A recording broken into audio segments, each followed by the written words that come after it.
Let's take you to India now, where a severe second wave. Bharat में पिछले 2 सालों में कोरोना की वजह से करीब 47 लाख मौतें हुई हैं, जो सरकारी आंकड़ों से 10 गुना ज्यादा है। ऑक्सीजन में ले आऊंगा सरकार। There are many people committed suicide. Let us survive. Only announcements are being made. We need an inquiry.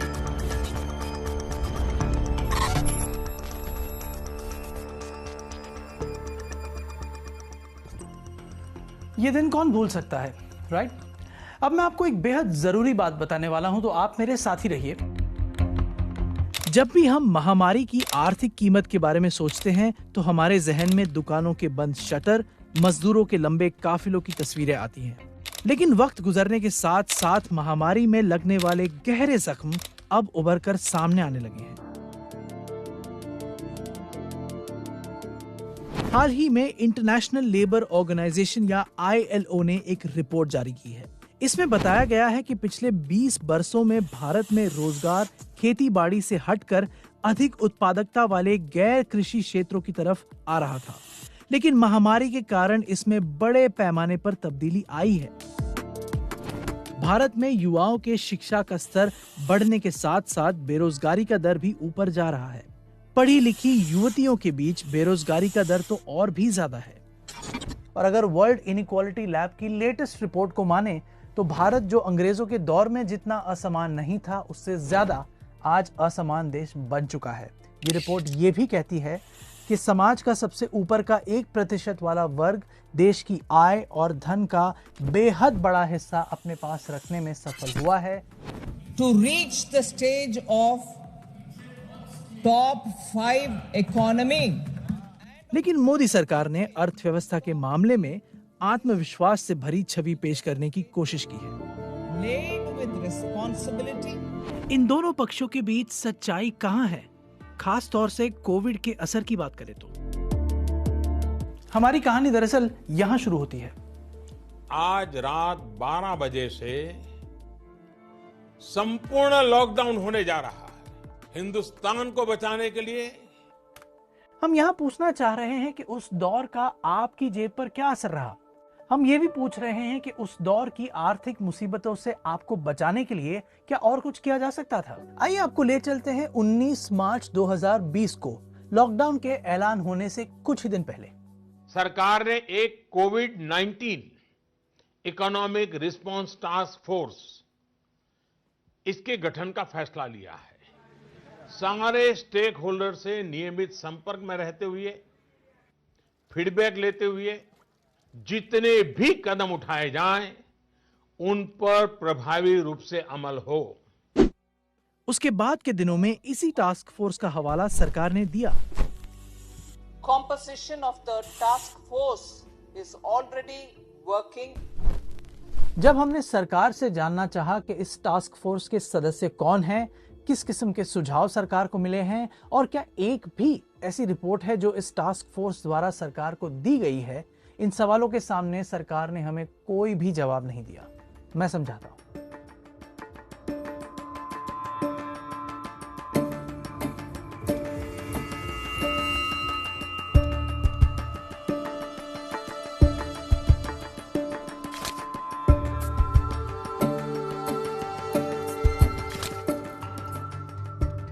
Lockdown के बाद हमने कई बार अर्जियां देकर ये जानकारी हासिल करने की कोशिश की कि इस टास्क फोर्स ने आखिर क्या क्या काम किए थे। 2021 में प्रधानमंत्री कार्यालय ने वित्त मंत्रालय से कहा कि हमें वे जानकारी दें, लेकिन इसका कोई नतीजा नहीं निकला। हमने 2022 में और फिर 2023 में भी सरकार से ये डिटेल्स मांगी। ये सारे विभाग और महकमों ने एक ही बात सामने रखी है, जिस टास्क फोर्स का ऐलान प्रधानमंत्री ने किया था, उस टास्क फोर्स के किसी भी पहलू को लेकर कोई भी जानकारी इनके पास नहीं है। अनुशासित सिपाही की तरह हमने दर्जनों प्रेस कॉन्फ्रेंसेस, भाषणों और आधिकारिक दस्तावेजों को खंगाल डाला, लेकिन इस टास्क फोर्स द्वारा किए गए कामों का कोई भी सबूत हासिल कर पाना मुश्किल साबित हुआ। टास्क फोर्स की अगर बैठकें नहीं हो रही थी, अगर टास्क फोर्स की तरफ से सरकार के पास कोई रेलेवेंट इनपुट नहीं था, तो सरकार ने फैसले लिए कैसे? दूसरा सवाल, अगर टास्क फोर्स काम नहीं कर रही थी तो उस समय काम कौन कर रहा था? मैं उस समय टास्क फोर्स में नहीं थी, लेकिन प्रधानमंत्री की आर्थिक सलाहकार परिषद में थी। तब हमने ईमेल के साथ साथ आमने सामने की बैठकों के माध्यम से इनपुट दिए थे। हमारी बैठकों का नियमित कार्यक्रम था। जब ये लगने लगा कि ये मामला लंबा चलेगा, तब सरकार ने बहुत कुछ सुनना शुरू किया। इसके लिए उद्योग जगत के लोगों और विशेषज्ञों से बात की थी, उनके विचार लिए गए थे। हमने भारतीय रिजर्व बैंक के पूर्व गवर्नर रघुराम राजन से पूछा कि ऐसी टास्क फोर्स क्या हासिल कर सकती थी। I think it would have hopefully given a broader view of the costs and benefits of various actions to the government. There were a number of areas that the government hadn't thought through fully. For instance, as I said, the effect on the migrants. Clearly, the lockdown at short notice for a sustained period did disrupt economic activity hugely. What could the government have done better, you think? First, you need to understand what was necessary, what was not necessary. And then it would have made sense, since we had not had a lockdown for a fair amount of time, to offer the economy a few days to prepare. Task forces are nice to have, experts are nice to have, but ultimately decisions are taken by a very small group. It would be nice for that group to have access to widespread expertise. And this is why I keep saying we need an inquiry into this whole process to understand what worked and what didn't. यह गरीब कल्याण रोजगार अभियान समाज के अलग अलग तबकों की आर्थिक मदद करने के लिए कई तरह के ऐलान किए गए। गरीबों को पैसे और अनाज दिया गया, वहीं टैक्स देने वालों को भी कुछ रियायतें दी गई थी। कारोबार के मालिकों को भी कर्ज की गारंटी देने जैसे कई कदम उठाए गए थे। लेकिन याद रखिए, हमारा सवाल शुरुआत में क्या था? हमारा सवाल था कि क्या आपके आर्थिक हितों को बचाने के लिए और बेहतर कदम उठाए जा सकते थे। मेरे हाथ में ये हाल ही में जारी किया गया व्हाइट पेपर, सरकार के द्वारा जारी किया गया व्हाइट पेपर ऑन इकोनॉमी है, जिसमें सरकार ये कहती है कि जब कोविड-19 महामारी भारत में शुरू हुई तो उसने तुरंत एक अच्छा फिस्कल प्लान बनाया जिससे कि हर एक सेक्टर और हर एक इंसान तक मदद पहुंच पाए। लेकिन क्या सच में ऐसा हुआ था? ये कहानियां कुछ और ही तस्वीर पेश करती हैं। महामारी के दौरान आर्थिक कारणों से खुदकुशी करने वालों की संख्या में भी इजाफा देखा गया था।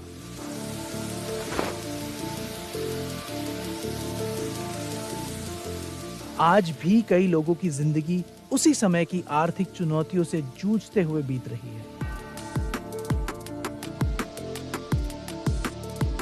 हम कर्नाटक पहुंचे एक इंडस्ट्रियल लीडर से मिलने और समझने कि उनका खुद का कारोबार कोविड से किस हद तक रिकवर कर पाया है। COVID is like कोविड एक परमाणु बम की तरह है। दूसरे विश्व युद्ध के दौरान जापान को कितना नुकसान उठाना पड़ा था, वो कई सालों तक इसका असर झेलते रहे। उसी तरह लघु और मध्यम कुटीर उद्योगों को कोविड का असर झेलना पड़ रहा है। कोविड के दौरान सभी ने मामलों को गंभीरता से लिया, सरकार ने मदद की, बैंकों ने पैसा बांटा, लेकिन अब कोई इसे गंभीरता से नहीं ले रहा। 30% कंपनियां अभी भी खस्ता हाल हैं, कई बंद हो चुकी हैं। अपनी पत्नी के साथ जिस कंपनी को ये चलाते हैं, महामारी और उसके बाद रूस और यूक्रेन की जंग की वजह से अपना कर्जा चुका पाने में नाकाम रही है। हमें गर्व था कि सरकार ने कोविड ऋण और दूसरी तमाम सुविधाएं दी, लेकिन मुझे लगता है कि ये बैंकों के लिए काफी मुफीद साबित हुआ, क्योंकि उत्पादन प्रक्रिया तो धीमी हो गई, लेकिन बैंकों का ऋण दर कम नहीं हुआ था। हर बार आप हमसे यही उम्मीद करते हैं कि हम भीख मांगे, उधार लें और उससे बैंकों का पेट भरे। बीते 30 सालों में मैंने ऐसी स्थिति कभी नहीं देखी। मैंने इनसे पूछा कि सरकार को कोविड के आर्थिक असर से निपटने के लिए क्या सही किस्म की सलाह मिली है, जो काम शायद टास्क फोर्स कर सकती थी। गवर्नमेंट सरकार ने टास्क फोर्स में शायद उपयुक्त सदस्यों को शामिल नहीं किया होगा, इसलिए उनको सही फीडबैक नहीं मिली। So the feedback they might have not got. हम फिर बैंगलोर गए। ये देखने कि दूसरे व्यापारी कोविड के आर्थिक मार से कितना उबर पाए। हमारी बिजनेस कम्युनिटी 75% तक रिकवर कर पाई है। हमें उम्मीद है कि 1 या 2 साल में हम लोग पहले की तरह पूरी क्षमता से काम करने लगेंगे। कोविड के समय सरकार ने अच्छे से काम किया है, लेकिन 2022 से सब बंद हो गया है। सरकार इसको ठीक से देख नहीं रही है, केवल बड़े बड़े आंकड़ों के साथ घोषणाएं हो रही हैं। सरकार की नजर अब आगे की ओर है। आने वाले 5 वर्ष भारत को दुनिया की तीसरी बड़ी आर्थिक ताकत बनाने वाले होंगे।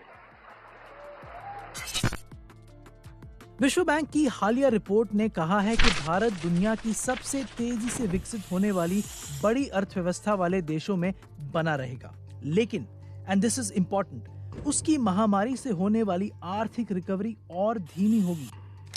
वर्ल्ड बैंक हमको बेसिकली ये बता रही है कि आज भी भारत की अर्थव्यवस्था पूरी तरह से पैंडेमिक से, महामारी से उबर चुकी है, ऐसा हम नहीं मान सकते। From 2019 to 2024, we grew at about 4.2%, right? Now, people don't understand this. If you take into account the dip and the comeback, etc., we've grown at 4.2% over the last 4 years. But is the growth that we are at now enough to make up for the deficit? No. And is it enough to make us a rich nation eventually? It'll take us far too long. हमने एक बार फिर प्रधानमंत्री कार्यालय और वित्त मंत्रालय से task force के बारे में जानकारी हासिल करने की अर्जी दी है। हमने सरकार के उन बड़े अधिकारियों से भी संपर्क करने की कोशिश की है जो महामारी के दौर में आर्थिक विभागों में तैनात थे। उन सब ने अब तक हमारे सवालों के जवाब नहीं दिए।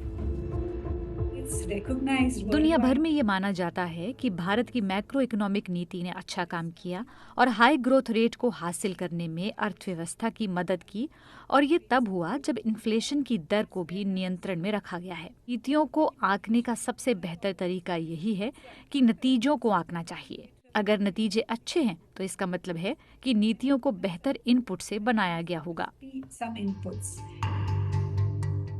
अपने प्रयासों और नतीजों से सरकार खुश नजर आती है, लेकिन उनका क्या जो अब भी मदद मांग रहे हैं।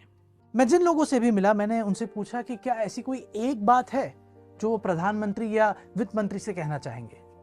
Honourable prime minister and honourable finance minister, that MSMEs, they are suffering a lot in India. Your focus should be on MSMEs. Whatever the policies you are percolating, which is very good, attractive, but at the root level, grassroots level, it is not transferring the way you want it. Let us survive, and because we growing, the economy grows, the country grows. Give us an opportunity for that.